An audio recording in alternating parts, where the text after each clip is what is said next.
So, everything works together for good for those who love God. Our topic on grief is starting today as a series, and I quickly want to dwell on this and get it done with it. For most of my well-wishers, my friends, this is a topic they don't want me to talk about. But I'm going to be treating this series from a place of intellectual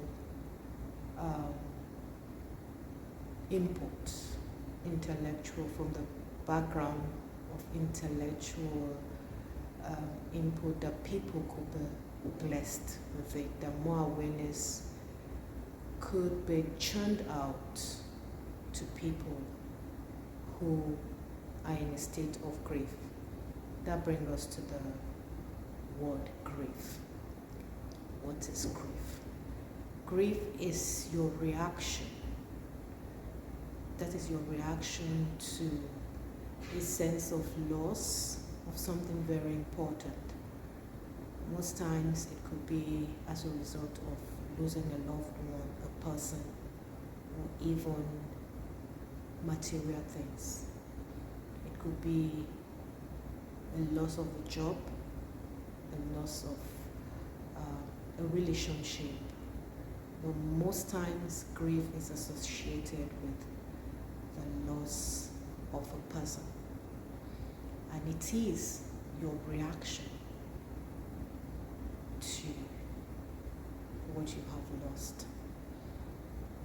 Bereavement on its own is a state of loss. Most times these two words are interchanged with another. Bereavement is a state of losing something, especially a loved one, a human being, a sibling, a parent, a child. While grief is how you react to losing that thing. So your capacity to go through a bereavement depends on your relationship with what you have lost. Most people, when they try to console you, they tell you, I understand the way you feel. You cannot understand the way somebody feels.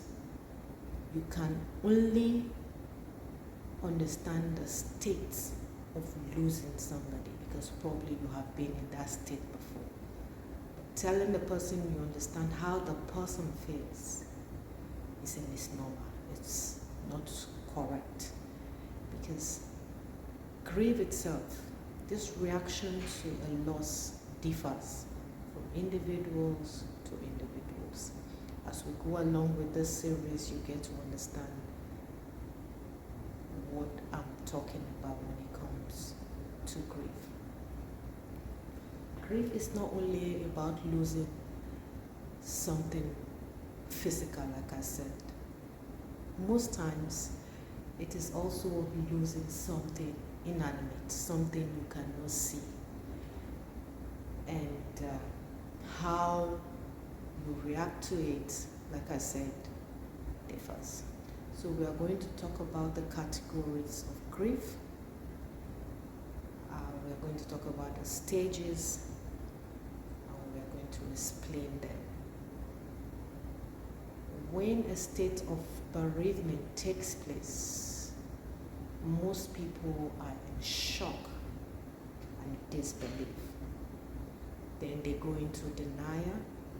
They don't want to believe such thing.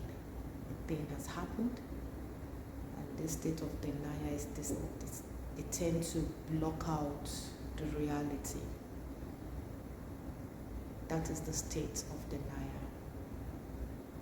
After the state, they come to the state of blame. They tend to blame everything and everybody about what happened. And that's a dangerous part of it. You see, people then become isolated. They tend to believe this person, this situation caused my loss. So we're going to talk about the different stages. I want you to stay tuned and go with me as we discuss grief and how to handle it and how to come out of that situation. Like I said, everything, no matter how bad it may seem, no matter how negative, how painful, happens for a reason. And it turns out to be good for those who loves God and who knows God. Till I come your way next time, stay tuned. Bye.